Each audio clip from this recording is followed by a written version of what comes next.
मी हे मेन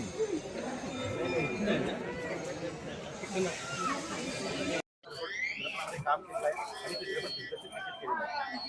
चित्रपट महामंडळाची निवडणूक लागलेली आहे.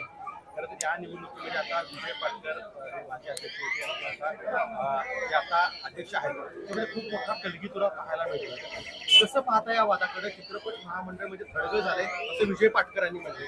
काय तुमच्या भावना आहे? मला काहीच माहीत नाही, कारण चित्रपट महामंडळ किंवा आम्ही असं काही कधी संबंध आला नाही. मी काही कधी मतदान पण केलेलं नाही. पण काय चित्रपट महामंडळाचं काय ते आमच्या रमेशजींना माहिती असेल, पण मला तरी काहीच माहीत नाहीये. चित्रपट महामंडळात थडगं म्हणणं, थडगं झालंय म्हणणं हे कितपत योग्य वाटतं? हे कलाकार असं कोण म्हटलं का? विजय पाटकरांनी असा आरोप केलेले आहे, चित्रपट महामंडळामध्ये थडगं झाले. अरे बापरे, असेल काहीतरी असेल. आता ते त्याच्यात आहेत त्या सगळ्यात, म्हणजे त्यांना काहीतरी वाटलं असेल, किंवा कारण मोठा कलाकार आहे, मोठा दिग्दर्शक आहे, अभिनेता आहे, त्यामुळे त्यांचं काहीतरी म्हणणं असेल तसं त्यांनी मांडलं असावं. हा, पेट्रोल दरवाढ आपण पाहतोय की जे जागतिक लेवलला जे काही चाललंय, ही दरवाढ त्यांनी आहे.